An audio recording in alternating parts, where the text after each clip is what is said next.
Hello guys, welcome to NCERT classes. साथियों, आप लोगों की डिमांड पर एक बार हम पुनः एनवायरमेंटल स्टडीज लेकर पर्यावरण अध्ययन लेकर उपस्थित हुए हैं। तो मित्रों, आज हम लोग आपको दिखाएंगे कि हम लोगों ने जो वीडियो आपको प्रोवाइड किए हैं उससे पेपर में कितना आया हुआ है अब तक, और सारे प्रश्नों पे हम लोग चर्चा कर चुके हैं कि नहीं किए हैं। आप लोग खुद अपने, अब लास्ट टाइम है परीक्षा का, तो तैयारी को जोर देते हुए अपने आप को आंकिए कि आपने कितना अभी तक पढ़ा हुआ है। चलिए शुरू करते हैं अपने पहले प्रश्न से। आज का पहला प्रश्न कह रहा है, निम्नलिखित में से कौन सा एक भारत का संघ शासित प्रदेश नहीं है। नहीं के बारे में पूछ रहा है। लद्दाख संघ शासित प्रदेश में आता है, जम्मू कश्मीर संघ शासित है, तो कौन सा नहीं है? मणिपुर। ऑप्शन नंबर थर्ड आपका मणिपुर एक पूर्ण राज्य है, न कि संघ शासित प्रदेश। इसमें लद्दाख, जम्मू कश्मीर और चंडीगढ़, ये तीनों क्या है? संघ शासित प्रदेश हैं। तो कौन सा आपका? Third option is the right answer. Next question क्या कह रहा है, निम्नलिखित में से कौन से कच्चे तेल पेट्रोलियम के उत्पादक हैं। पेट्रोलियम के उत्पादक कौन कौन से हैं उनके बारे में जानिए। बॉम्बे हाई तथा पश्चिम बंगाल ये पेट्रोलियम का उत्पादक है तो नहीं। आपका जो तमिलनाडु है वो आपका मतलब गुजरात और तमिलनाडु ये पेट्रोलियम का एक उत्पादक है।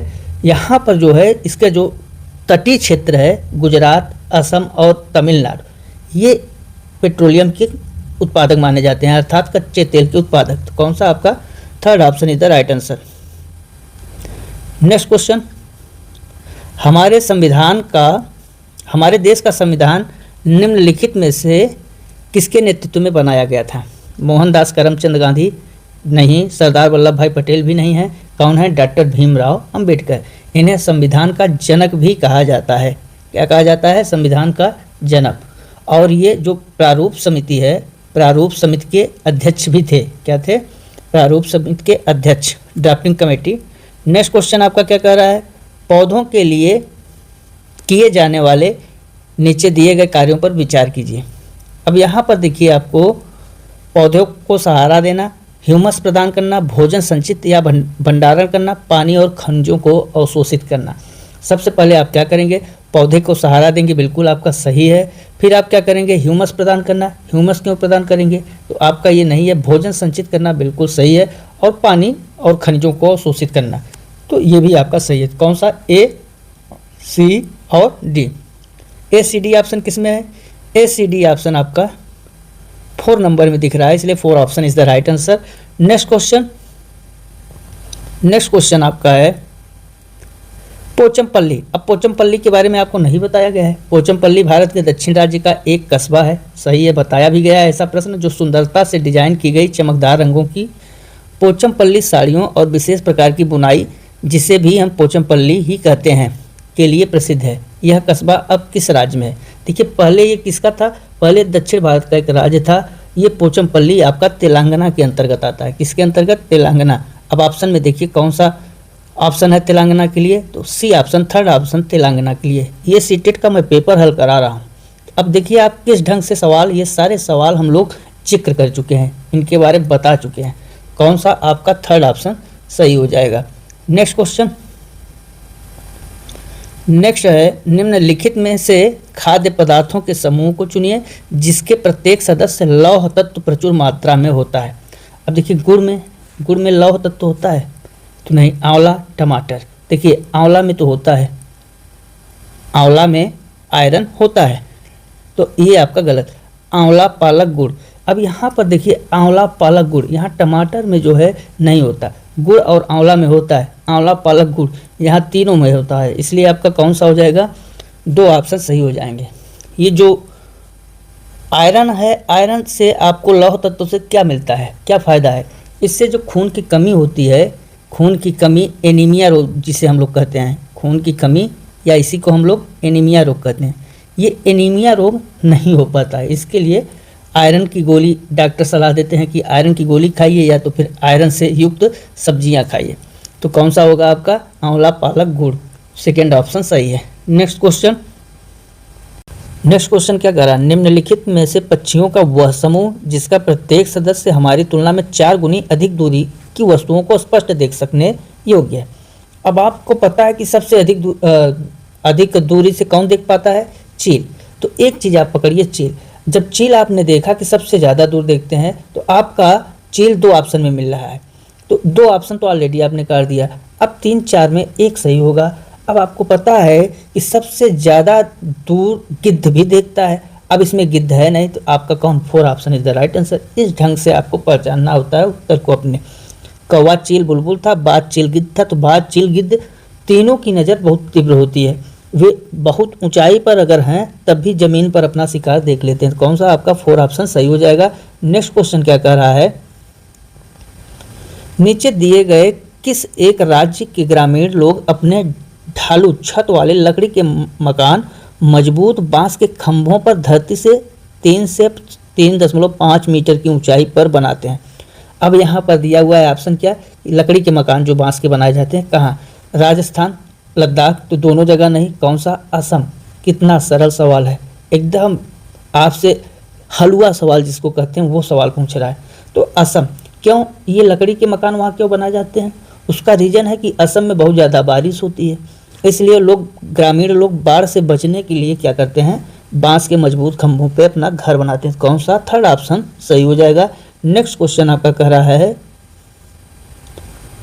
भारत के मानचित्र में दिल्ली की स्थिति के सापेक्ष गांधीनगर गुजरात की राजधानी है जो, और पटना बिहार की जो राजधानी है की दिशाएं क्रमशः हैं। अब आप समझिए दक्षिण पूर्व और दक्षिण पश्चिम। देखिए जो दक्षिण पूर्व और दक्षिण पश्चिम है, दिल्ली जो है दिल्ली गुजरात से दक्षिण पश्चिम में है, तो दक्षिण पश्चिम में हो जाएगा। उसके बाद गुजरात पहले है, अब पटना जो है बिहार से किस में है, दक्षिण पूर्व में, तो आपका 2nd ऑप्शन सही हो जाएगा। यहाँ दक्षिण पूर्व और दक्षिण पश्चिम था जो कि गलत था, दक्षिण पश्चिम और दक्षिण पूर्व। जो दिल्ली है वो गुजरात से दक्षिण पश्चिम में है और दक्षिण पूर्व में बिहार की जो राजधानी पटना है वो है। ठीक है, नेक्स्ट क्वेश्चन, नेक्स्ट आपका कह रहा है, निम्नलिखित में से किसने मटर के पौधों के साथ प्रयोग किए और यह पाया कि मटर के पौधों में कुछ ऐसे लक्षण होते हैं जो जोड़ियों में पाए जाते हैं, जैसे चिकने या खुरदरे, लंबे या बौने, पीले या हरे आदि। अब यहाँ पर MS स्वामीनाथन के बारे में कहा जा रहा है, नहीं, मटर पर प्रयोग किसने किया था, ग्रोगर जॉन मेंडल ने। तो कौन सा, 2nd ऑप्शन ही आपका सही होगा।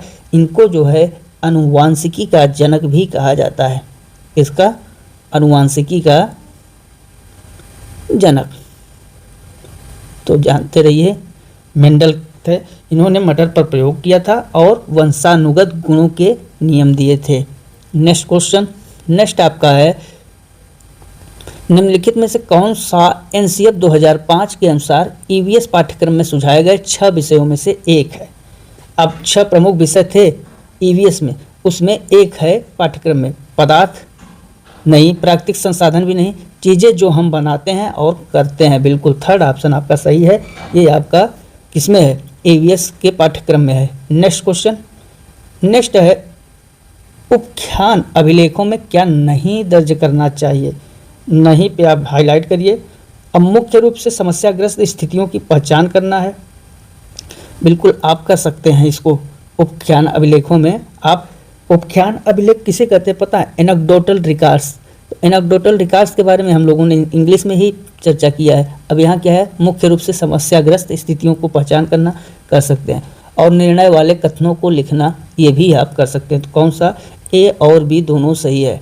मजबूतियों और कमजोरियों की पहचान करना, ये इसमें नहीं आता है एनेक्डोटल रिकॉर्ड में, और बच्चे की रुचियों और संबंधों आदि को पहचान करना भी इसमें नहीं आता। तो कौन सा आया आपका, A और B दोनों ऑप्शन आए। इसमें A और B किस में है, एक पहले ऑप्शन में ही है A और B। क्योंकि जो ये उपख्यान विधि होती है, एनेक्डोटल रिकॉर्ड्स होती है, इसमें समस्याग्रस्त स्थितियां और निर्णय लेने वाले जो कथन होते हैं उनसे बचना चाहिए, यही 2 कंडीशन होती ही है। नेक्स्ट क्वेश्चन, नेक्स्ट आपका है, आप एक एकीकृत EVS कक्षा के लिए कैसे योजना बनाएंगे। अब इसमें दे रखा है, एक पाठ में 2 या 2 से अधिक विषय क्षेत्रों को मिलाएंगे, मतलब एक पाठ है उसमें 2 या 2 से अधिक विषय क्षेत्र को मिलाएंगे, बिल्कुल मिला सकते हैं। दूसरा ऑप्शन क्या कर रहा है, अभी और ऑप्शन पढ़िए, अलग योजनाओं में सभी विषयों को अलग करेंगे। अलग तो कर ही नहीं सकते, क्योंकि अलग करने से क्या होगा, बच्चे में विषय क्षेत्र का विस्तार होगा, तो जब विषय क्षेत्र का विस्तार होगा तो बच्चा भ्रम की स्थिति में आ सकता है ना। तीसरा ऑप्शन करा, विज्ञान और सामाजिक विज्ञान के लिए अलग अध्यापकों का प्रबंध करेंगे, गलत। पर्यावरण विज्ञान के लिए अलग अध्यापक का प्रबंध करेंगे, गलत। तो कौन सा, पहला ही ऑप्शन सही है। एकीकृत ईवीएस कक्षा के लिए हम क्या करेंगे, एक पाठ में 2 या 2 से अधिक विषय क्षेत्रों को मिलाएंगे। जो एकीकृत है इसमें एक या एक से अधिक विषय क्षेत्रों को मिलाया ही जाता है, उसी को एकीकृत कहा जाता है। नेक्स्ट क्वेश्चन, नेक्स्ट है आपका, पुनीत ने कक्षा 5 के शिक्षार्थियों को मानव शरीर की रूपरेखा दी और उन्हें भोजन विषय पढ़ाने के से पहले पाचन तंत्र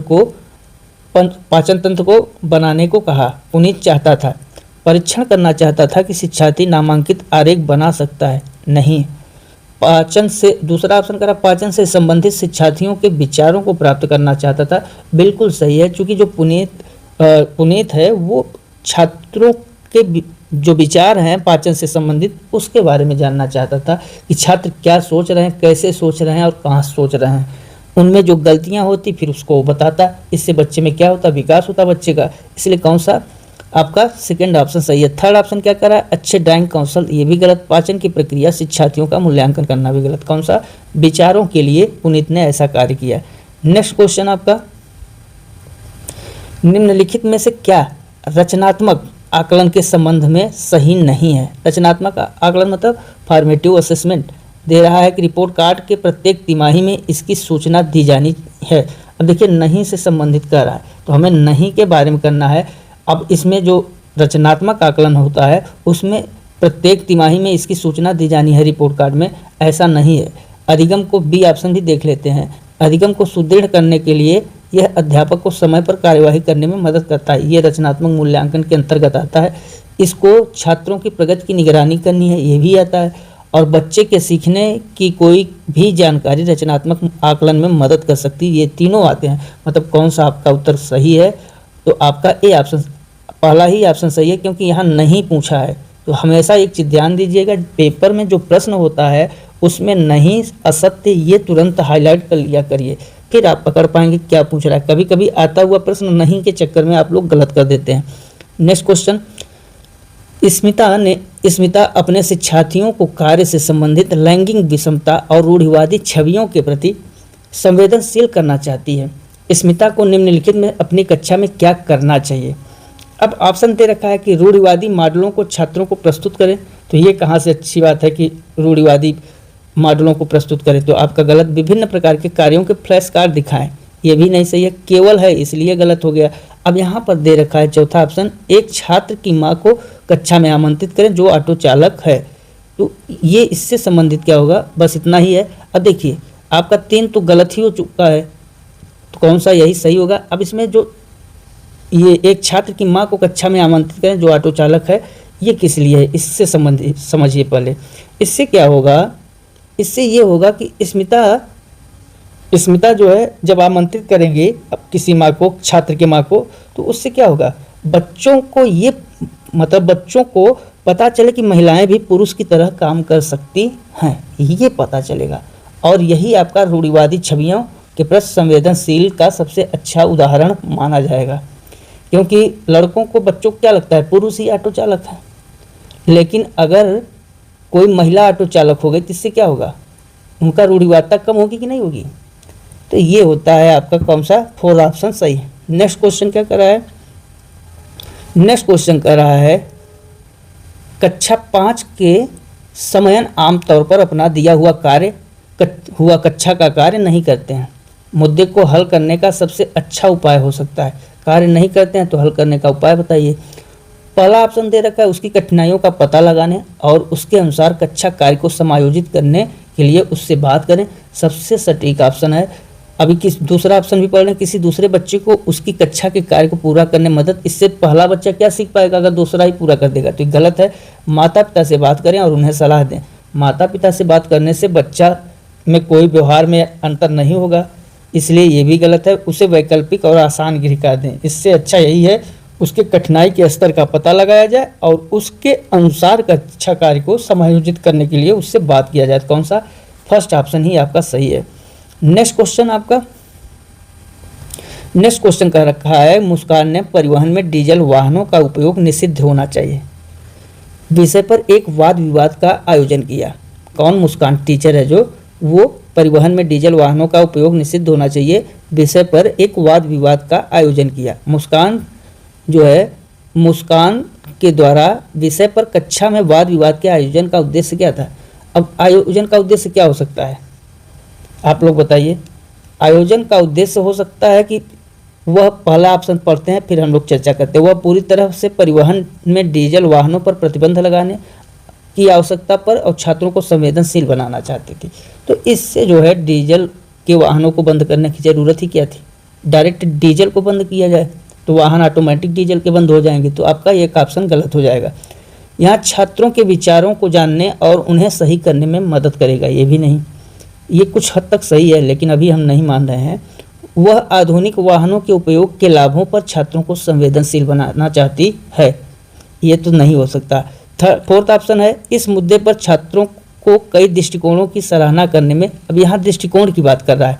देखिए जो मुस्कान ने कार्य किया है, मुस्कान ने वाद विवाद से आपका क्या हो सकता था? वाद विवाद से दो ही कंडीशन हो सकती थी, या तो छात्रों का जो विचार है वो विचार सामने आए विचारों को जानने के लिए, या उन छात्रों को कई दृष्टिकोणों के लिए सराहना करने में मदद मिलता है। तो कौन सा सही होगा? इसमें सबसे अच्छा होगा कि यहाँ कई दृष्टिकोणों से छात्र देखेंगे, सब छात्रों की अलग अलग दृष्टिकोण होगी तो उससे सीखेंगे अधिक। यहाँ तो केवल विचार जानेंगे लेकिन उससे सीखेंगे, इसलिए आपका 4 ऑप्शन सही हो जाएगा। नेक्स्ट क्वेश्चन कह रहा है ईवीएस में मानचित्रण कौशल कैसा होना चाहिए उसके बारे में कह रहा है। लैंडस्केप खींचने के कौशल को विकसित करता है। लैंडस्केप से नहीं, पूर्वानुमान। और ये मानचित्र क्या करता है? स्थान के सापेक्ष गति, दिशा और समझ को, स्थान और समझ दोनों को विकसित करता है। मतलब स्थान के साथ दिशा की भी जानकारी कौन देता है? मानचित्रण कौशल देता है। तो उसी से संबंधित देखते हैं, तो ये भी आपका गलत हो जाएगा। यहाँ थर्ड में दे रहा है रिकॉर्डिंग कौशल को विकसित करता है, स्थानों की सापेक्ष की स्थिति की समझ को विकसित करता है, स्थान दिशा सब के बारे में बताता है। तो कौन सा आपका 4th ऑप्शन सही हो जाएगा। नेक्स्ट क्वेश्चन आपका क्या कर रहा है? नेक्स्ट है ईवीएस की एकीकृत प्रकृति सहायक है। अब देखिए एकीकृत का मतलब हमने क्या बताया? एकीकृत का मतलब कि कई एक या अधिक विषय को एक जगह इकट्ठा कर देना एकीकृत कहलाता है। लेकिन अब इसमें ऑप्शन क्या दे रखा है उसको हम जानें। पाठ्यचर्या के भार को कम करने और विशिष्ट प्रकरणों को पेश करने में एकीकृत प्रकृति सहायक है। तो नहीं, पाठ्यचर्या में भार को कम करने और शिक्षार्थियों को सार्थकता पूर्वक सिखाने में तो आपका हो सकता है। और ऑप्शन देख लें, शिक्षार्थी केंद्रित उपागम का पालन करने और संकल्पनाओं की अधिक दे रखा है, इसलिए नहीं होगा। 4th ऑप्शन में दी गई सूचनाओं और विवरणों से सीखने में, तो आपका 2nd ऑप्शन ही सही है कि भार भी इससे कम हो जाएगा। एकीकृत भाई दो चीज़ आप है अलग अलग पढ़ रहे हैं, दोनों को एक जगह करके एक में पढ़ लिया तो इससे क्या होगा? भार में तो कमी आएगी और सार्थकता पूर्वक शिक्षार्थी सीखेंगे भी। तो आपका 2 ऑप्शन मतलब 2nd ऑप्शन सही हो जाएगा। नेक्स्ट क्वेश्चन आपका कह रहा है निम्नलिखित में से क्या ईवीएस में आकलन का एक व्यापक संकेतक नहीं है? अब देखिए सहयोग आकलन का व्यापक संकेतक है। न्याय के प्रति सरोकार भी है, समानता के प्रति सरोकार भी है। अवधारणा मानचित्रण ये नहीं है, इसलिए आपका 4 ऑप्शन सही होगा। क्योंकि जो अवधारणा मानचित्रण है, कॉन्सेप्ट मैपिंग है, ये एक उपकरण है, न कि आपका क्या संकेतक। ये उपकरण टूल्स जैसे वर्क करता है, टूल है, ठीक है। नेक्स्ट क्वेश्चन क्या कर रहा है? कुछ हजार साल पहले भारत के में तालाबों के निर्माण के अल्बिरूनी के अवलोकन के आधार पर कक्षा 5 के ईवीएस पाठ्यपुस्तक में एक अनुच्छेद है। इस अनुच्छेद को शामिल करने का उद्देश्य क्या है? देखिए एक अल्बिरूनी के अवलोकन का अनुच्छेद है कक्षा 5 के ईवीएस के बुक में, उसके बारे में उद्देश्य पूछ रहा है। ऑप्शन क्या दे रखा है? ऑप्शन दे रखा है यह इतिहास के स्रोतों की पहचान करने में और शिक्षार्थियों की मदद करता है।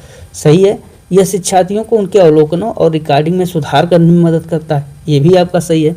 यह शिक्षार्थियों को कुछ हजार साल पहले भारत में मौजूद तकनीकी की सराहना करने में मदद करता है। बिल्कुल सही है।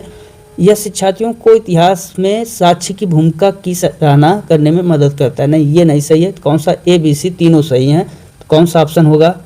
आपका फर्स्ट ऑप्शन ही है जिसमें ABC हैं, तो इसलिए एक ऑप्शन सही है।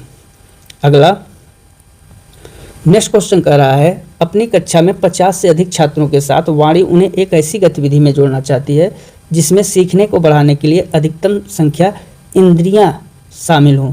निम्न में से कौन सा क्रियाकलाप उपरोक्त कार्य के लिए सही होगा? अब देखिए अधिकतम संख्या में इंद्रियां शामिल हो, तो अब देखिए आपको इसमें क्या बढ़ाने के लिए कह रहा है, कौशलों के प्रदर्शन के लिए समुदाय संदर्भ व्यक्तियों को आमंत्रित करना, नहीं, समूह को प्रोत्साहित करना हो सकता है, उचित ए बी साधन के लिए स्मार्ट कक्षा कक्ष का उपयोग करना, ये नहीं है, नज़दीक के स्थान के लिए क्षेत्र भ्रमण। अब देखिए यहाँ पर किसकी बात कर रहा है, इंद्रियां शामिल हो, गतिविधि से जोड़ना चाहती है जिसमें सीखने को बढ़ाने के लिए अधिकतम संख्या में इंद्रियां। अब इंद्रियां किस में शामिल होंगी, भ्रमण में ही तो शामिल होंगी, शैक्षिक भ्रमण में, क्योंकि इससे क्या होता है, वो भ्रमण के लिए आयोजन बना रही। तो कौन सा ऑप्शन हो जाएगा जिससे बच्चे क्या करेंगे, वास्तविक दुनिया का अनुभव मिल जाए बच्चों को, यही वो सोच रही है। तो कौन सा आपका fourth option is the right answer हो जाएगा। नेक्स्ट क्वेश्चन, इकरा अपने शिक्षार्थियों को ईवीएस में समाचार पत्रों और पत्रिकाओं को पढ़ने के लिए प्रोत्साहित करती है। अब इसमें दे रखा है कि मनोरंजक के संसाधन उपलब्ध हैं, गलत। ये शिक्षार्थियों को उनके अपने संसार जुड़ने में सहायता करता है। तो देखिए आप समाचार पत्रों को पढ़ेंगे किसके लिए, कि पत्र पत्रिकाओं को पढ़ने से आप संसार के बारे में जानेंगे, दुनिया के बारे में जानेंगे और खुद अपने संसार से जुड़ने में सहायता आपको मिलेगी। तो कौन, सेकेंड ऑप्शन ही सही हो जाएगा। नेक्स्ट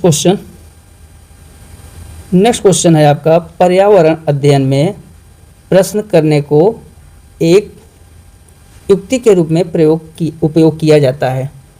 पर्यावरण अध्ययन में जो प्रश्न करने को एक युक्ति के रूप में, अब ऑप्शन देखिए, ऑप्शन कह रहा है अनुशासन को बनाए रखने के लिए। आप प्रश्न करने को क्या कहते हैं, क्योंकि प्रश्न करना क्या है, नियमों का अब ध्यान खींचने के लिए भी नहीं, नियमों के पालन को बढ़ावा देने के लिए, कक्षा कक्ष में जिज्ञासा को बढ़ाने के लिए। आप प्रश्न क्यों पूछते हैं, जब आपके अंदर कोई जिज्ञासा होती है या कुछ आप जानने की इच्छा रखते हैं तभी तो आप प्रश्न करेंगे। कौन सा फोर ऑप्शन आपका सही हो जाएगा, क्योंकि ये कक्षा कक्ष में क्या करती है, जिज्ञासा को बढ़ाती है। अब नेक्स्ट क्वेश्चन आपका दे रखा है, नीचे दिए गए में कौन से एक राज्य में तोरांग का अर्थ जंगल है। देखिए तोरांग का मतलब क्या होता है, जंगल होता है। ये कहाँ बोला जाता है, चूँकि ये कुड़ुक भाषा का है और कुड़ुक भाषा आपकी बोली जाती है कहाँ, झारखंड में, कुड़ुक भाषा से रिलेटेड है। तो ये कहाँ बोली जाती है, झारखंड में। तो आपका फोर ऑप्शन ही सही हो जाएगा। नेक्स्ट क्वेश्चन क्या कह रहा है, आपका घर यक्ष पर स्थित है। देखिए अब यहाँ पर आप एक जीरो बनाइए, एक्स मान लीजिए ये 0 0 है, जो एक्स है ये एक्स हमारा घर की स्थित है, ये आपका घर है स्थित है, तथा आपका विद्यालय वाई पर स्थित है। अब विद्यालय आपका वाई पर स्थित है, वाई अभी कहीं भी हो सकता है, कोई दिशा तो दिया नहीं है तो हम यहाँ मान रहे हैं। यद्यपि आपका घर विद्यालय के ठीक सामने है। अब विद्यालय के ठीक सामने है, अब ये है आपका विद्यालय और ये है आपका घर। अब सामने तो दोनों हो सकते हैं, या तो ये भी सामना है ये भी सामना है। तो अभी ये कंडीशन नहीं बता रहा कि विद्यालय वास्तव में यहाँ पर है कि यहाँ पर है, ये नहीं बता रहा।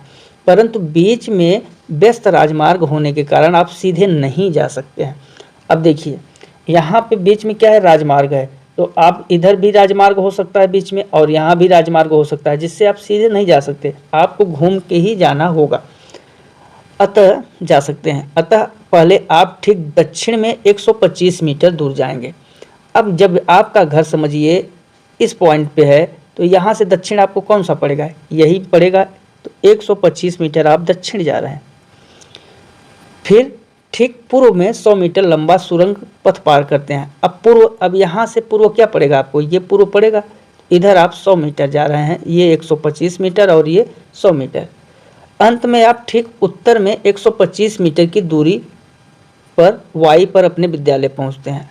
अब देखिए यहाँ पर आप फिर 125 मीटर की दूरी तय किया और यहाँ पर है आपका क्या, वाई, अपने विद्यालय पहुँचते हैं। वाई विद्यालय के सापेक्ष आपका घर। अब देखिए घर आपका यहाँ है, अब मैं फिगर बना देता हूँ, वाई विद्यालय के सापेक्ष यक्ष का घर कहाँ स्थित है। देखिए मैं आपको अच्छे जगह फिगर बना के दिखाता हूँ। देखिए ये आपका क्या था, यहाँ पर घर था, यक्ष आपका घर था। अब घर से 125 मीटर जो है दूरी आपने चला। चूँकि आप डायरेक्ट सीधे नहीं जा सकते क्योंकि वहाँ पर बीच में राजमार्ग है, तो 125 मीटर आपने दूरी कहाँ चला, दक्षिण की तरफ। दक्षिण की तरफ आपने दूरी चला, फिर दक्षिण से पूरब की ओर आपने 100 किलोमीटर चला। अब फिर 100 किलोमीटर के बाद उत्तर की ओर आपने कितना चला, 125 मीटर ही, 100 किलोमीटर या 100 मीटर है शायद, तो हम 125 मीटर या जो भी 100 मीटर है, 125 मीटर 100 मीटर, फिर आपने 125 मीटर चला। अब देखिए 125 दूरी ये थी, 125 दूरी ये है, तो आपका घर यक्स है, यक्स के सामने ये वाई यहीं पे है आपका विद्यालय, वाई यहाँ पर विद्यालय। अब वाई जो है वाई पर विद्यालय के सापेक्ष यक्स पर आपका घर कहाँ स्थित है। अब देखिए ये दूरी जब 100 है तो ये दूरी भी कितना होगी, 100 ही होगी ना, कन्फर्म है 100 होगी। अब आपका उत्तर क्या होगा, अब वाई विद्यालय यहाँ है, अब यहाँ से जो आपका घर है, अब देखिए यहाँ भी बना लीजिए वाई पर, मान लीजिए ये वाई है तो वाई पर 4 बनाइए, तो ये हुआ क्या ईस्ट, ये हुआ नॉर्थ, ये हुआ वेस्ट और ये आपका हो गया साउथ वाई से। तो अब वाई से घर क्या है, 100 मीटर पश्चिम न है, क्योंकि जैसे वाई पॉइंट ये है इधर है घर, तो क्या होगा पश्चिम की तरफ, तो 100 मीटर पश्चिम हो जाएगा, ठीक पश्चिम, तो कौन सा, थर्ड ऑप्शन सही हो जाएगा। ये रीजनिंग बेस्ड सवाल था, सरल सवाल था, ज़्यादा कठिन नहीं है, तो आपका थर्ड ऑप्शन सही हो जाएगा। नेक्स्ट क्वेश्चन क्या कर रहा है, कोई लड़का नागरकोइल से मड़गांव जाने के लिए 4 जून 2020 को, अब देखिए 4 जून को किसी रेलगाड़ी में सवार हुआ। यह रेलगाड़ी 22:30 बजे, 22:30 बजे का मतलब 10:30 PM, क्योंकि ट्रेन में 24 घंटे का समय दिखाता है, नागरकोइल से चली और 6 जून को 4:30 बजे मड़गांव पहुंची। 4:30 बजे का मतलब, 4:30 बजे का मतलब हुआ आपका AM पे कितना, 6 जून। अभी एक इसके बीच में मिसिंग है 5। यदि टोटल इस समय अंतराल में रेलगाड़ी ने 1145 किमी दूरी तय की तो रेलगाड़ी की औसत चाल, एवरेज के बारे में बताना है। एवरेज बराबर होता है क्या, टोटल दूरी बटे टोटल समय। अब यहाँ पर देखिए मैं आपको इसको ट्रिक के माध्यम से बता रहा हूँ, समझिएगा, बस थोड़ा सा ही समझना है। यहाँ पर 4 है और यहाँ 6 है। 4 को जो है 10:30 बजे गाड़ी चली, 5 को पूरा सफ़र करती है 10:30 बजे तक, तो अब 10:30 बजे तक सफ़र करी तो कितने घंटे, 24 घंटे, और 6 को 4:30 बजे तक AM पे पहुँच जाती है। तो अब देखिए 10:30 बजे से 4:30 बजे में 5.5 घंटे का ही समय अधिक लगता है, तो 24 5 29 घंटा 30 मिनट, मतलब 29.5 घंटा। तो कितना हो जाएगा, टोटल टाइम हो जाएगा 29.5 घंटे, और टोटल दूरी कितनी हो गई 1100, D बराबर कितना हो गया 1145 किलोमीटर। अब आपको एवरेज निकालना है, निकाल लीजिए। एवरेज बराबर क्या होता है 1145 बटे 29.5, इसको कट करेंगे तो ये आएगा अप्रॉक्स में 38.5। कौन सा, सेकेंड ऑप्शन आपका सही हो जाएगा। इस ढंग से सवाल लगता है।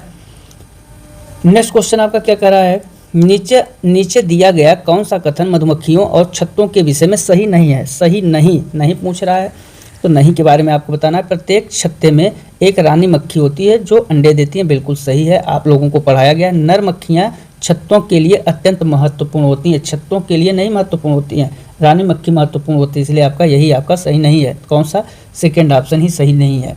नेक्स्ट क्वेश्चन, आज हम मिर्ची के बिना भोजन की कल्पना भी नहीं कर सकते हैं। इसे व्यापारी हमारे देश में लाए थे, कहाँ से, दक्षिण अमेरिका से। कौन सा, आपका थर्ड ऑप्शन सही हो जाएगा। कौन लेके आए थे, पुर्तगाली लोग लेके आए थे ना, पुर्तगाली। तो साथियों ये ABS सीटेट का प्रश्न पत्र है, इसमें अपने स्कोर को कमेंट में ज़रूर बताइए, चैनल को सब्सक्राइब कर लीजिए, और यूपी टेट के पेड बैच को आप हमारा ज्वाइन कर सकते हैं। तो आज बस इतना ही, मिलते हैं अगले वीडियो में, तब तक के लिए नमस्कार, जय हिंद, जय भारत, वंदे मातरम।